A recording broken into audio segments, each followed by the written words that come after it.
Գյուրջան Կասկադ, հասանելի բնակարաններ 65 ամիս մարման ժամկետով։ Հարգելի հետևողներ, կզրուցենք նաև Ավետիք Չալաբյանի հետ։ Պարոն Չալաբյան, ինչի մասին է այս գործը եւ ինչ նպատակ է հետապնդում գործող իշխանությունները, ով կնայեք ուղղակի։ Բարև ձեզ, նախ ուզում եմ շնորհակալություն հայտնել եւ ձեզ, որ լուսաբանում եք այս ամբողջ գործընթացը, եւ նաեւ այստեղ հավաքված բոլոր քաղաքացիներին, որոնք այստեղ եկել են իրենց քաղաքացիական պարտքը կատարելու, որովհետեւ մենք ականատես ենք լինում մեր պետությունում բռնապետություն հաստատելու բացահայտ փորձի։ Մեր աչքի առաջ տեղի ունեցել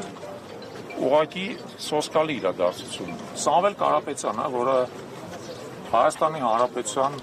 հեղինակավոր, հարգարժան, շատ մեծ վաստակ ունեցող քաղաքացի է, որը հսկայական քանակությամբ եւ աշխատատեղեր ստեղծել, եւ բարեգործություն արել, եւ Արցախում հսկայական ներդրումներ կատարել։ Այսօր իրավիճակ ունենք, որում նա եկեղեցու բակում ասած ընդամենը մեկ արտահայտության համար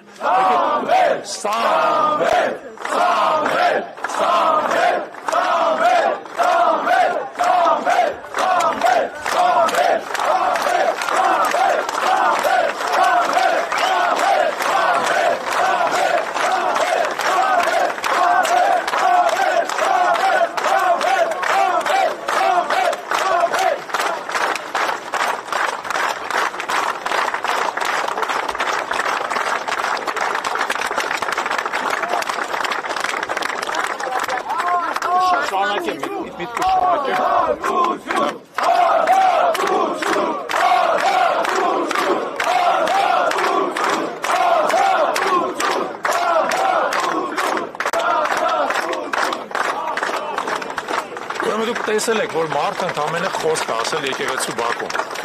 Այդ խոսքի մեջ չկար բռնության կոչ, այդ խոսքի մեջ չկար որևէ իշխանազավթման կոչ, այդ խոսքի մեջ չկար ընդհանրապես ասած որևէ ապօրինի բան։ Մարդուն այսօր փորձում ենք ալանավորել միայն այդ խոսքի համար, ուրիշ ոչ մի մեղադրանք չկա, միայն այդ խոսքի համար։ Եվ այս այն դեպքն է, երբ որ մեզանից յուրաքանչյուրը Սամվել Կարապետյանը, ես ուզում եմ ասեմ նույնը, ես երեք եմ ասել այդ։ Պատրաստ եմ սուրը ձեռքիս զոհվել Սուրբ Էջմիածնի շեմին, որովհետև Սուրբ Էջմիածինը այդ այն օրանն է, որից դուրս եկել մեր ժամանակակից քրիստոնյա ազգը։ Մենք որպես հայ քրիստոնյա պարտական ենք Սուրբ Էջմիածին, եւ այդ պարտականությունը նաեւ Սուրբ Էջմիածինը պաշտպանելով է։